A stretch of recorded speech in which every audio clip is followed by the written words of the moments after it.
All right, I'm in the Gospel of John, chapter 13.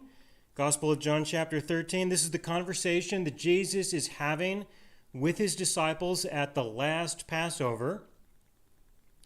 And he has a lot to say, and there's going to be a lot of repetition in what he says. So you need to kind of prepare yourself for that there's just going to be, well, here it is again, and here it is again, and here it is again. Well, Jesus felt that a lot of these things were important to say over and over and over. So we should listen again and again and again. That's one way to look at it. So he's having this conversation with the disciples, and he exposes to them that there is someone there who is going to betray him. All right. And this is not, and as I was explaining in the previous messages, this is not necessarily a malicious, evil kind of betrayal. And I mean that in the sense that he probably, that in my opinion, Judas was intentionally executing a betrayal, but he really did have some good intentions. That's my opinion. Based on what I see happening, is that this is a different kind of betrayal. It's not like, hey, I just want to hurt you, and I'm going to do it because it's fun. That's a different kind of betrayal. That kind of betrayal is just downright pure satanic, pure evil. All right, the kind of betrayal of Judas against Jesus was not like that, from what I can tell. This is a kind of betrayal that is a manipulation, which is not quite the same thing. That he's going to participate in the creation of a circumstance that Jesus is going to have no choice but to wage war and establish the Messianic kingdom. And so the ends kind of justify the means in that sense. That's a different kind of betrayal, and so I have a different point of view concerning Judas in comparison with how other people feel about this, but he does expose Judas, and this is important to see. All right, so let me go back up to verse 18. This is John chapter 13, verse 18, and Jesus said, "I do not speak concerning all of you. I know whom I have chosen, but that the scripture may be fulfilled, he who eats bread with me has lifted up his heel against me. Now I tell you before it comes, that when it does come to pass, you may believe that I am he." All right, that you may believe that Jesus is God, that he would know something like that could only really be known through divine revelation. All right.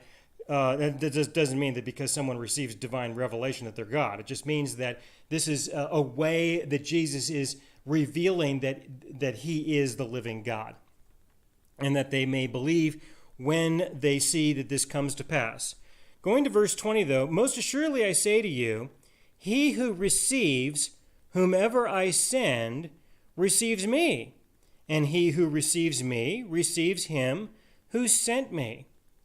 All right, and then there's some conversation happening here about who would betray him. All right, but this is after verse 20. In verse 21 we have this conversation happening, but in verse 20, Jesus says a few things here that seem to be just ignored. He says something exceptionally profound, and his disciples seem to be so busy thinking about who it was that was going to betray him that they missed this. It appears to be the case, all right?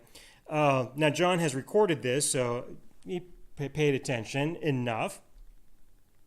But we need to spend some time on verse 20.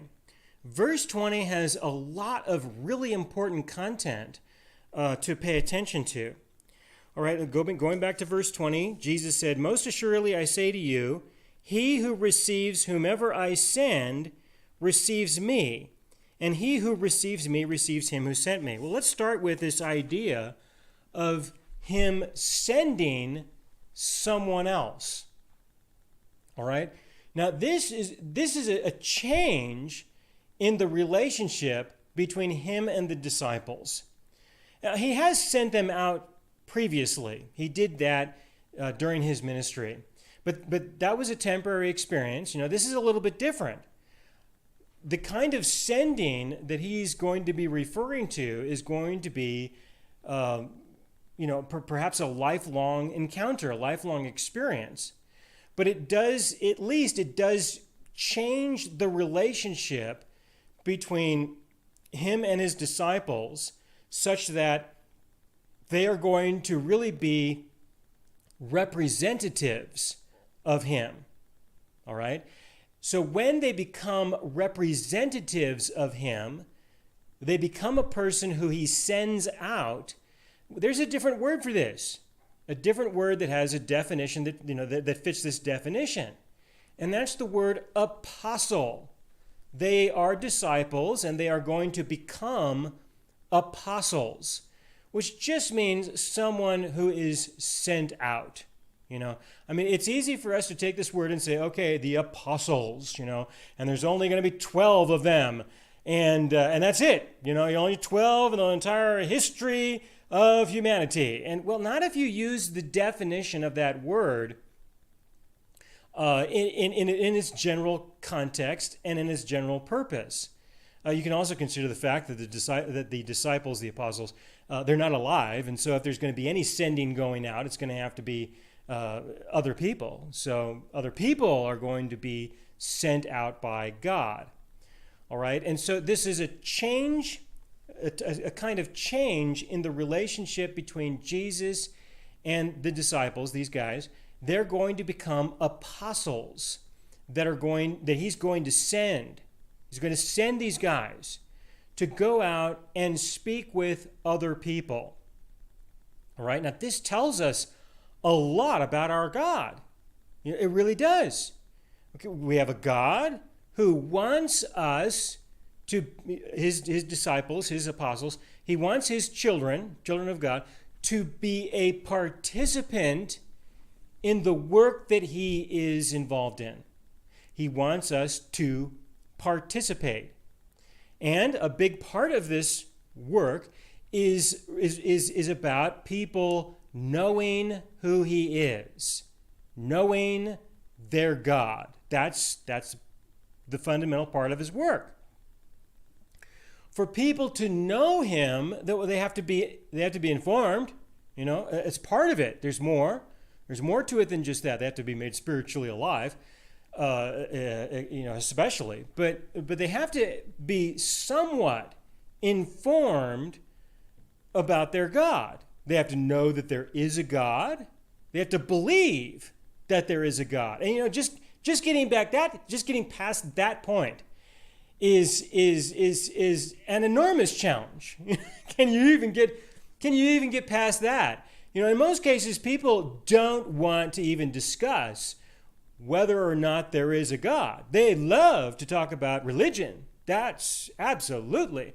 But don't talk about is there really a God? Because if there is a God, well, there's all kinds of consequences that a person's going to have to be faced with. Like, what does God think? And most people, even people who are very religious, they don't want to know what God thinks.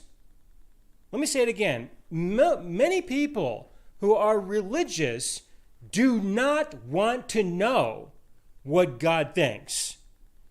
Because they know that what they think is different from what God thinks. They know that.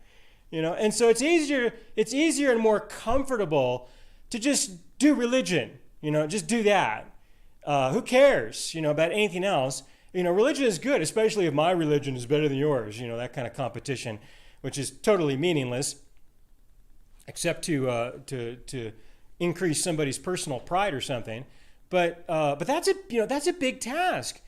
Just getting a person to acknowledge that there really is a God, there really is. And you know what? He has an opinion. He really does. And he has some feelings about things, and he has some thoughts about these things, about whatever it is, whatever the topic is. And people know full well, they know enough about God. They have had enough enough exposure to him to know that what they want to think, that what they want to believe, just isn't what God would think or what he would believe. So just don't go there, just don't go there. And you're safe, right? Yeah, you're safe, except you certainly are living in fantasy, okay, live in fantasy, but don't expect other people to live in your fantasy, which people will try to do, recruit you into living in their fantasy. So much to say about this, but it's important to get introduced to it, especially if you're one of these people who are sent, right? Okay, well, what are you going to be sent into? You're going to be sent into a lot of people who don't even want to believe that there really is a God. And if they do, well, then you got another obstacle, and that is, do they really want to know what he thinks? Do they want to know what he sees, what he believes, what he knows? It's hard. It is really hard to find people who can make it that far. That is really hard. It just is. Okay? Those who God gets as part of his legitimate family, those who he gets into his life, there's very few. But he's okay with that because it's better to get some than none. All right? And so he's proceeding with this. He came, manifested in the flesh as Jesus. He related what he could to the disciples to try to, get them to understand what they would be able to hopefully understand. They got a long ways to go. They haven't even been made spiritually alive yet. They're still spiritually dead. They do not have the Holy Spirit of God within them. So there's a lot of change ahead of them. But Jesus is introducing the idea that, hey, you know what? I really do have a desire to send you, to send you out. So we have a God who we have enough information, we have enough testimony, we have enough to know that our God is actively involved in everybody's life to some degree. We have enough to know that. Believers in him and unbelievers in him. Okay, as Jesus continues his conversation, he'll explain the role of the Holy Spirit in the life of an unbeliever and the role of the Holy Spirit in the life of a believer. And so we have a God who is actively involved in people's lives personally. He is actively involved. And yet still, he would like other people to be working with him to be actively involved. And as he finds people who he can send to go and speak with others in a way that is different from the way that he will speak to them directly, and so why not, right? It's a different way. It's good to have multiple ways to try to reach out to these spiritually dead, lost people who don't know their God. All right, so he can send other people to perhaps go and reach out to them. And there may be opportunities when he can speak through their mouths. All right, he can hear through their ears. He can see through their eyes. He can touch through their hands. There are other communication mechanisms that God can make use of in order to communicate with people, to reach out to them and appeal to them to believe their God. All right? So Jesus is expressing this. We know that our God has never ceased to be personally involved in people's lives, the lost and the saved. But Jesus says, but I will also, in addition to that, I will also ask you to be a participant in this. And that is the experience of being sent. So these disciples are going to become apostles. All believers in Christ Jesus are, in a sense, a disciple, a student of their God, and can be sent out and be apostles in that context. all right? And we as children of God will have opportunities to reach out to others with the hope and expectation that they may know their God. All right, so Jesus expresses this in John chapter 13, verse 20, that there is a desire, all right, that he really wants to send people out as his representatives, as his ambassadors, to share with others what they know about him. All right, now, how much do they need to know about him? It doesn't matter. All right, especially when you're dealing with a lost person who can't really understand much of anything anyway. All right, I mean, there are definitely some serious limitations concerning how much a person who is spiritually dead can comprehend and can embrace. So it doesn't require a lot. All right, it doesn't require a huge relationship, well-trained, well-educated kind of person. You don't need somebody like that. All you need is someone who believes something, all right, with conviction. And of course, we hope that it's true, okay? We like to make that assumption. They just need to be true to what they know, and what they know had better be true. All right, again, Jesus just needs someone who is going to be true to what they know, all right, and they're gonna have some truth.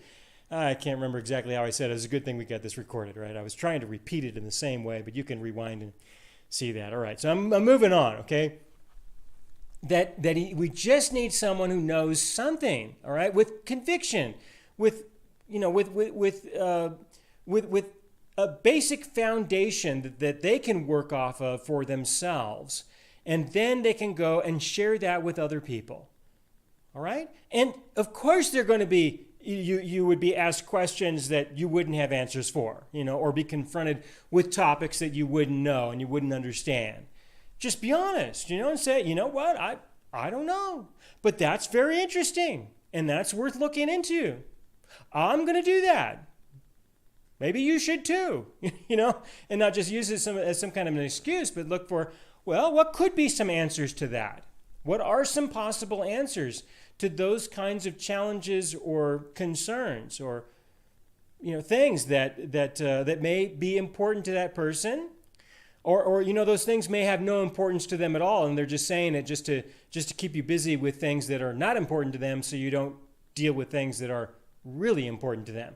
That's a common technique that people use in order to try to feel safe, to feel like they're not going to be made uncomfortable.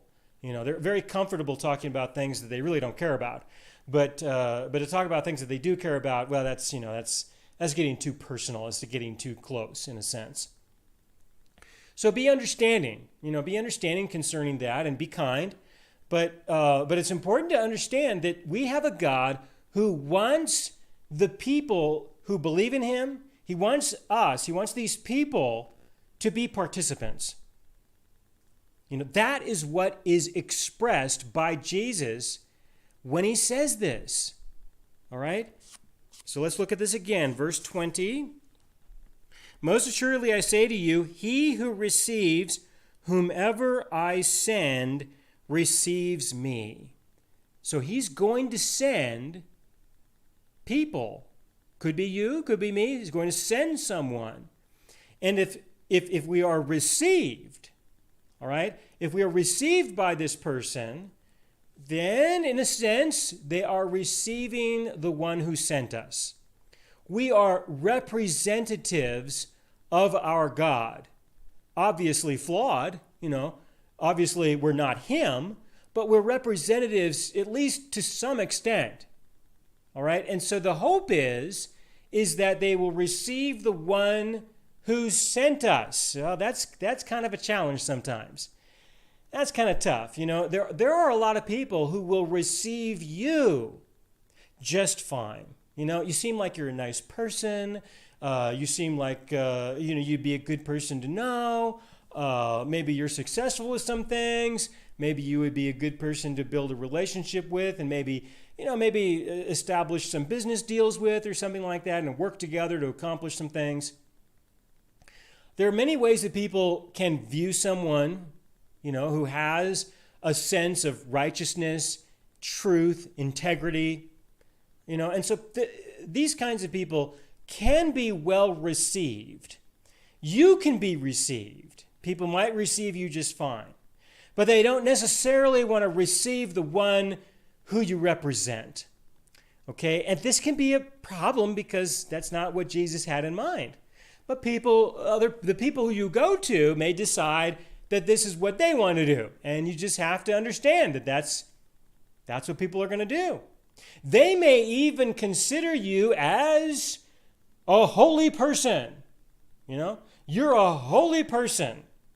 And so being a holy person, being a representative of God, if they receive you, well, they don't want to have anything to do with your God. But they're okay with receiving you because they will feel like, hey, I had a holy person in my life. They came to my home, we had dinner, we went out and did something fun, whatever, we had some nice conversations. And so I'm a good person because I allowed this holy person to be in my life. I received the holy person. Okay. Yeah, but you didn't receive he who is holy, who they represent. That was your barrier. And so they can use the apostle as a person to keep them safe from their God. All right. And this is often, in a modern context, this is often thought of when people use the word priest. Not in all cases, the word can be applied in many different ways. But quite often people think of the priest in this sense. Well, the priest has the relationship with God. All right. And we have a relationship with the priest. So we don't have to deal with God. We don't have to have a relationship. That's what the priest does. That's what they do. And so the priest keeps us safe from God. We hire the priest, and we have the priest in our lives, and we welcome the priest, and we're nice to the priest, and we get to know the priest. Do we want to know the one who he represents? No. The priest is supposed to know the person who he represents. That's between him and the priest. All right. This happens in the synagogue a lot. All right. I grew up this way. And in my later years, I saw it all the time as well. But that's the purpose of the rabbi. Okay, and it's common to have a conversation with someone who is Jewish and who has also spent a lot of time in synagogues. All right, just because you're Jewish doesn't mean you've had any time in synagogues at all.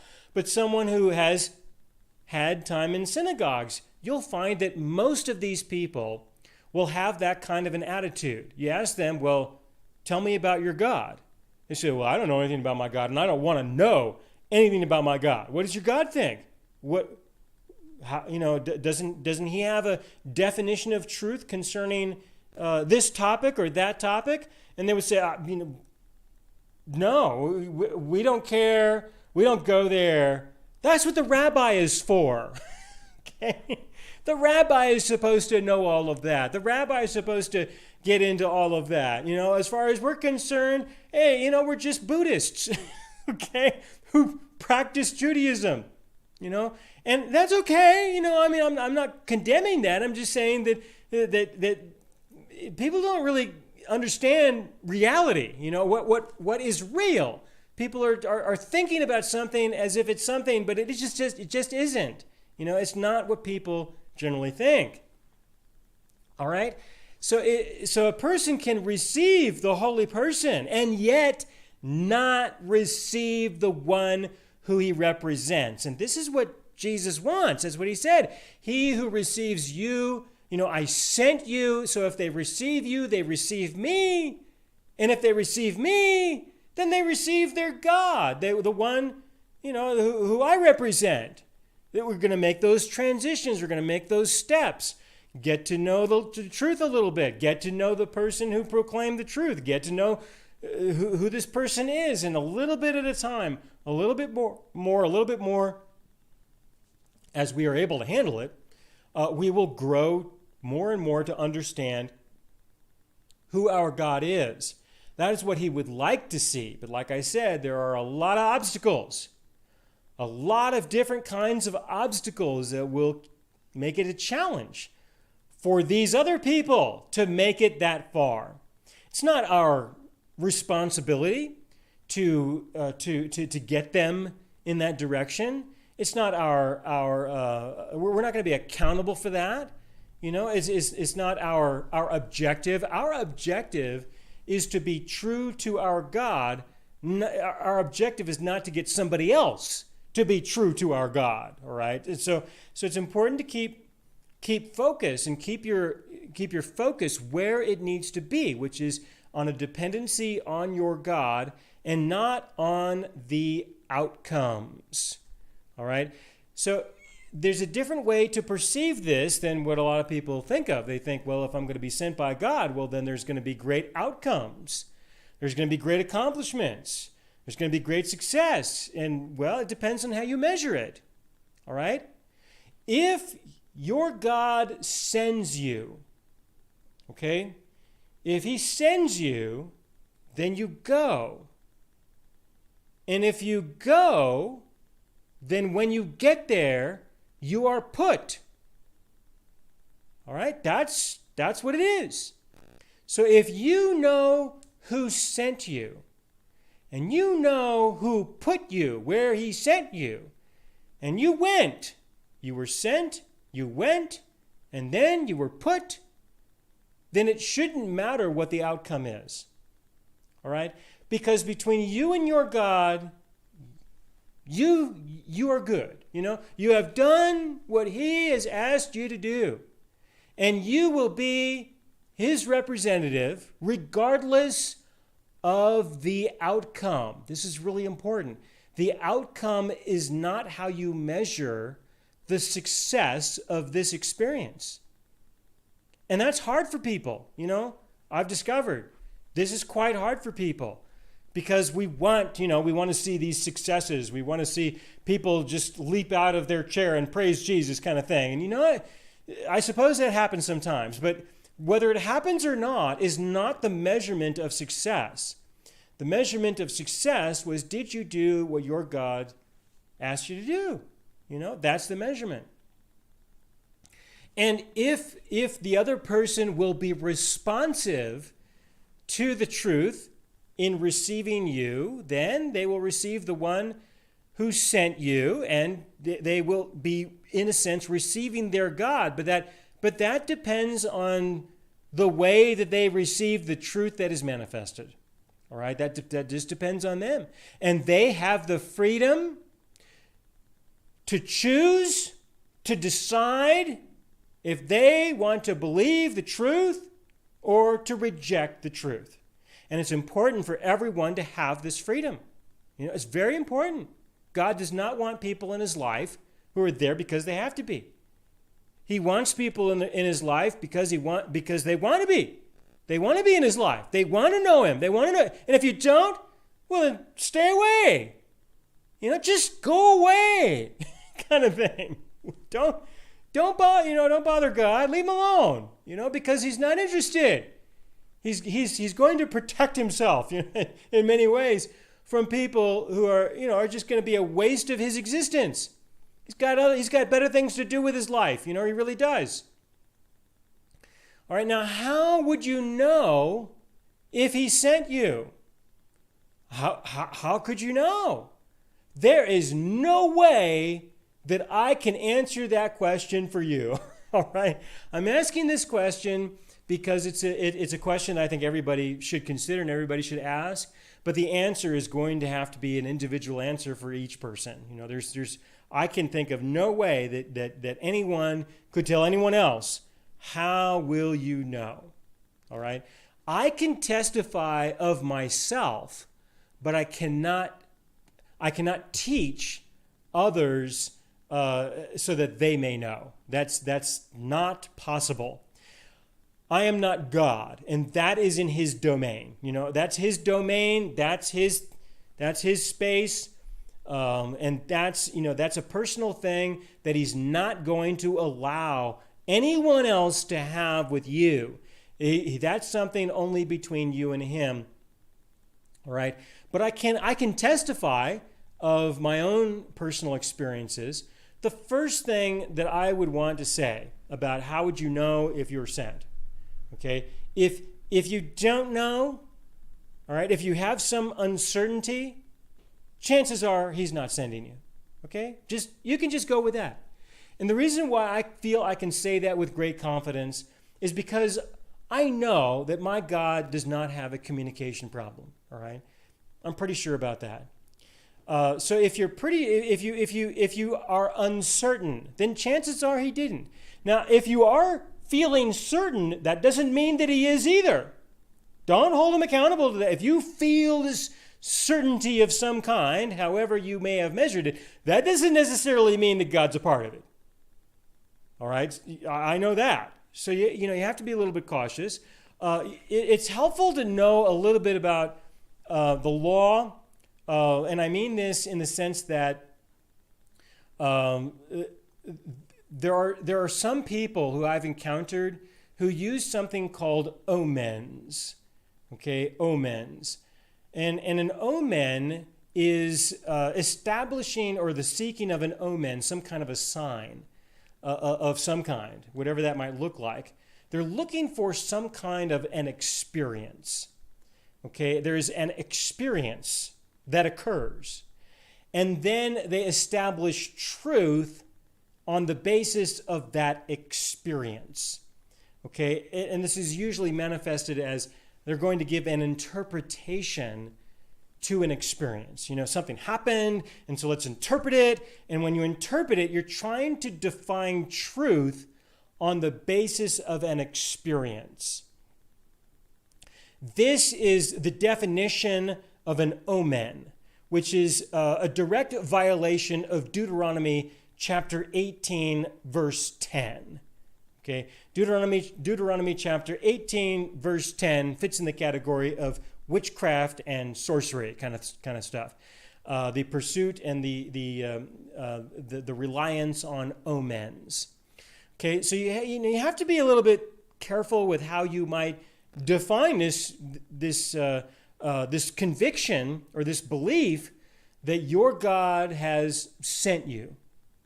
Now, let me say this as well, that if you think you're being sent and you're not, and you go, look, that doesn't mean that evil is going to come upon you, okay? It doesn't mean that at all. In fact, God may just go right along with you anyway.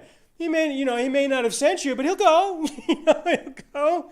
And there can be great things that can occur, all right? And so even if you don't know if you're being sent, all right, as his representative to go and relate him to others, even though if you don't know that that's being the case, you can still go, you can go on your own.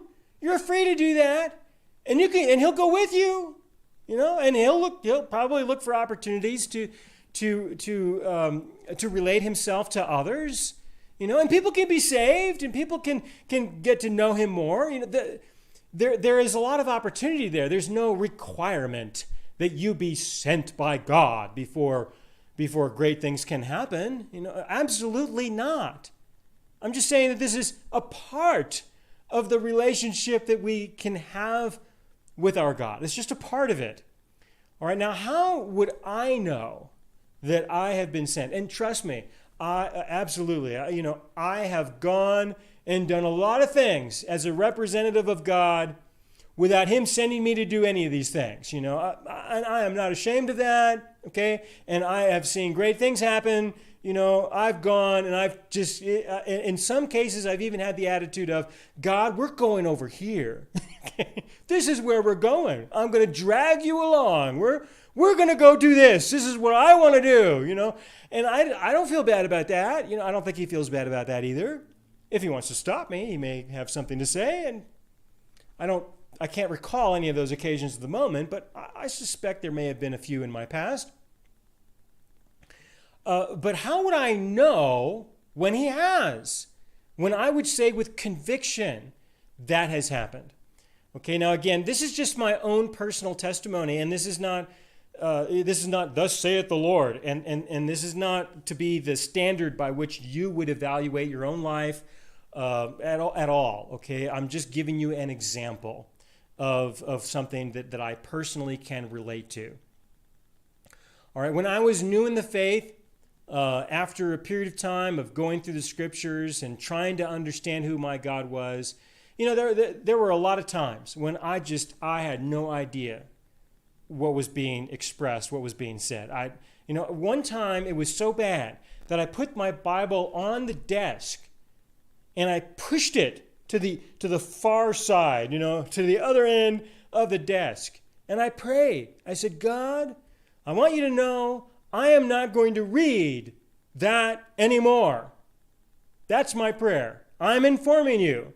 I'm giving you the notification that I am not going to even open up that Bible ever again because I don't understand one word of what's going on in there. I can tell. I don't get it. All right? And so you are going to have to find some way to intervene here because, at the moment, I'm done. All right? And sure enough, about 3 weeks later, he intervened, and then, I brought the Bible back to the front of the desk. I opened it up. I started reading through it. And it looked like someone had rewritten the whole thing because there was a lot there that I could understand. But the difference was, of course, that in this case, I just needed to know what the gospel was, and I had to be made spiritually alive. I can testify of that kind of a profound change and transformation.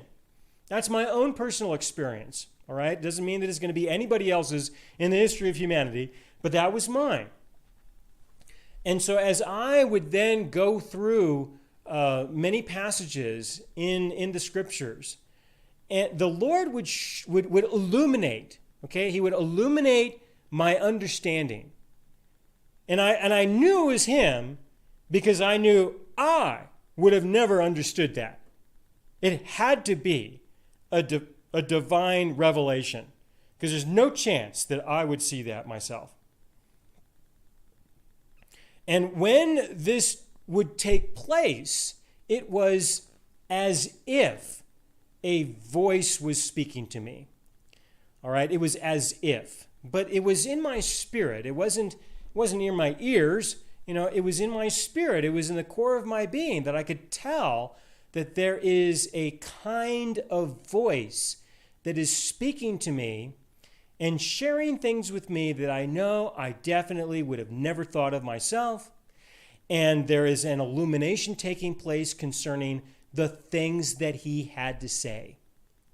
All right? And so I grew in this connection because this would happen again and again, and eventually it happened enough that he could speak to me on occasion without me looking at the scriptures or thinking about them necessarily at all, just with general circumstances of life.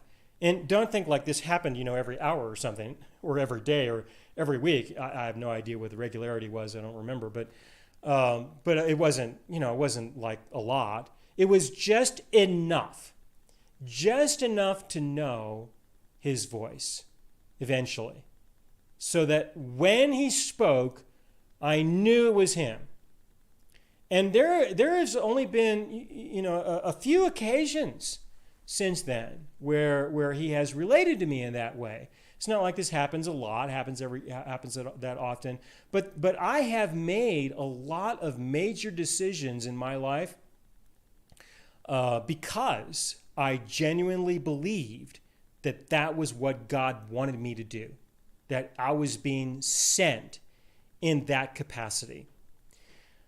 So I would do that. And I knew that it didn't matter what the outcome would be. The important thing was that I would do what my God asked me to do. And the outcome was of no importance, no significance. The outcome of interest was, would I go where he sent? And if I went, then I would just be put. and if I know who sent me, and I know who put me, then it doesn't matter what the results may be or whether I might even die. It doesn't matter, because I can do that with the ultimate, utmost confidence that I am with my God and my God is with me. All right? And, if this is real, well, then there is nothing in existence that could possibly compare with the significance of that. Nothing. All right? So I do certainly enjoy those kinds of moments. I'm very thankful for when those have happened in the past. And I hope that there will be new ones in the future. And if there aren't, then, that's fine. It doesn't bother me at all. So if you never experience anything as I have described, such that you may know his voice, I would say don't feel like you're some kind of second or third class Christian or you're weak in the faith or anything like that. I would not want to encourage that at all.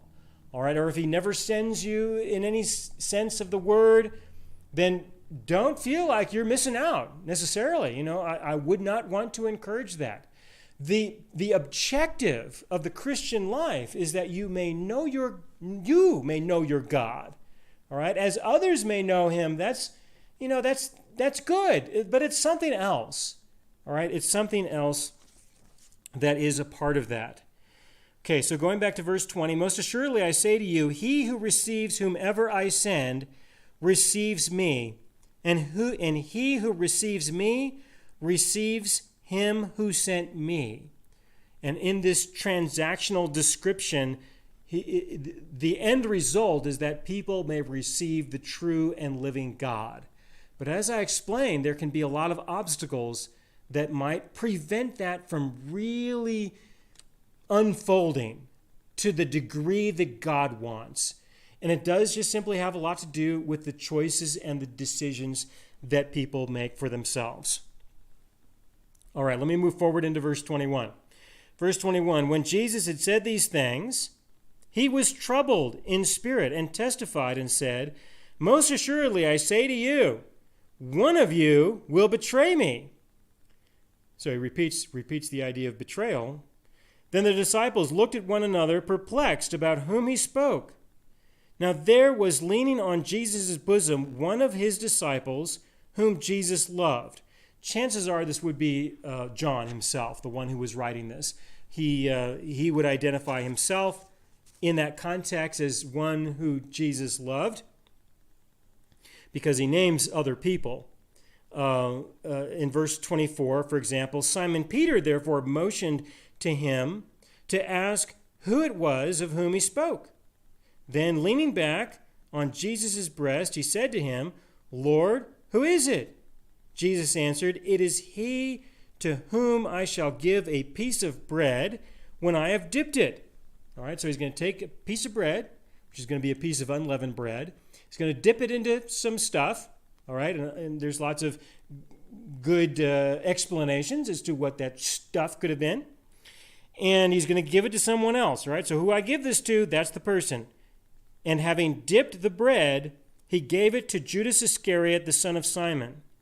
Now, after the piece of bread, Satan entered him. Now, what can that mean about Satan entered him? I mentioned this in the previous message, I think. The way that this is written is kind of open-ended because that phrase can mean multiple things. All right, it doesn't necessarily mean that the devil himself dwelled within Judas Iscariot and took possession over his consciousness and his entire existence. All right, it doesn't necessarily mean that. It can be just as simple as the demonic thought of betrayal entered into his mind. All right, there are many ways that this could be understood. It's a phrase, it's an important phrase, but the phrase is open-ended. All right, so there's no need for us to try to get an absolute explanation about what this really was or what this dynamic was. I think that the most important part of this is to just simply realize that Judas was influenced to some degree by the devil. There was some participation by the devil in Judas's life. Okay, Satan entered him. Then Jesus said to him, "What you do, do quickly." Now that's really interesting for him to say that, right?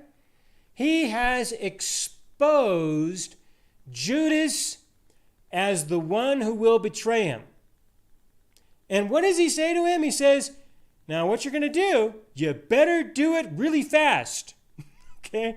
You're going to do this, do it right away. He doesn't try to convince him to do something otherwise. He doesn't beg and plead. Will you please not betray me? Look, if you're going to do it, do it. And just do it. All right?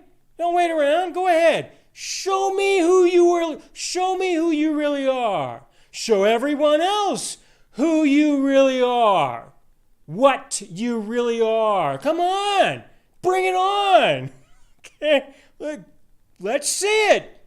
Okay? Let's go ahead. So Judas, expresses that Jesus expresses that to Judas instead of the other alternatives that people would usually think of when it comes to something as serious as this. All right, so what happens in verse 27? Now after the piece of bread, Satan entered him. Then Jesus said to him, "What you do, do quickly." Verse 28, but no one at the table knew for what reason he had said this to him. Nobody knew really what he meant. It was open-ended. Okay, whatever you're going to do, go do it right away. That was kind of open-ended. Even Peter might have thought, well, he's revealed who's going to betray him, but does he necessarily mean go and betray him right away? It's open-ended, all right? We're not sure. People would not have any certainty as to what that would really represent, but no one at the table knew for what reason he said this to him. For some thought because Judas had the money box, right, that Jesus had said to him, "Buy those things we need for the feast," or that he should give something to the poor. Having received the piece of bread, he then went out immediately, and it was night. All right? Now, it appears that Judas did not hear Jesus say, "It's to whomever I give this bread to." It appears that Judas didn't hear that part.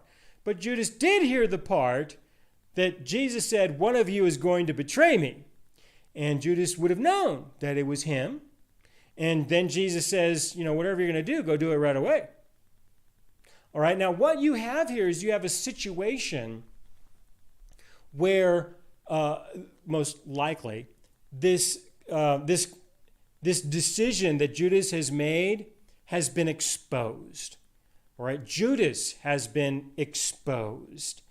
And Judas knows that he's been exposed. He knows that Jesus knows that he knows what he's going to do. All right? And so there's a revelation here that Judas is going to have. He's going to leave the building. All right? He's going to leave the room. He's going to leave the building. And he realizes that Jesus knows that he's going to betray him. All right, so now the situation is he had better act right away. And that's what happens. He acts right away. If he's going to do it, he better get to it, because now the secret's out. Okay, now Jesus knows. So Jesus has the opportunity to, maybe get away. All right, and maybe not participate in what Judas wants him to participate in. So Judas is going to go and he's going to speak with the religious leaders. They're going to speak with the Romans. They're going to get a detachment of troops. There's a lot that's going to happen in a short period of time. And everybody's going to be having to act quickly. And it is probable, all right, that they would have waited until after the feast to arrest him. That they didn't want him to be arrested during the feast, lest there be a big uproar among the people, especially because he had already said that, that this was going to happen. So better wait until afterwards so the people wouldn't think of it as a fulfillment of a prophetic statement of some kind. But now that Jesus knows about the plot, well, they're going to have to act, and they're going to have to act now, and they're going to have to act in a way and in an amount of time that they may not be very well prepared for. And that is going to be represented when you look at the trial, for example, that Jesus experiences. You'll see some uncertainty, some disorganization. Things didn't seem to be as well organized as you would have expected if the whole group was definitely planning and plotting effectively. All right, and so I have the opinion that Jesus' arrest and the trials that he had were done before everyone was well prepared to do this against Jesus. All right, so this would have resulted because of the exposure. Because Jesus exposed Judas and told Judas that he knew that he was the one who was going to betray Jesus, because of that, everybody had to act before they were really well organized and prepared to do so. All right, so I will proceed into verse 30 after this.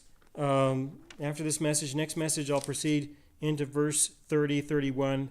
Verse 30 says, having received the piece of bread, he then went out immediately, and it was night. Okay, so I'll be going into verse 31, where Jesus speaks more about the glorification of God.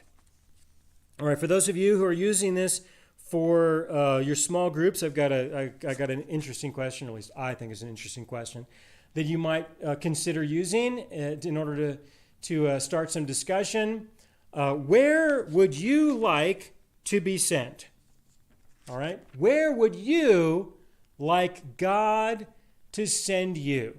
It's just an open-ended question, to a certain person or to a certain place, however you may feel about that, But I think it's an interesting way to approach the subject of where would you like your God to send you? What seems of interest to you? What seems appealing to you? And I think that's an interesting question to wrestle with a little bit, and of course that probably would change over the course of time. That what you feel about it now may not necessarily be the same a year from now, something like that. But it's something that I think is worth considering. Okay, so I will continue into John chapter 13, verse 31 in the next message. Thanks.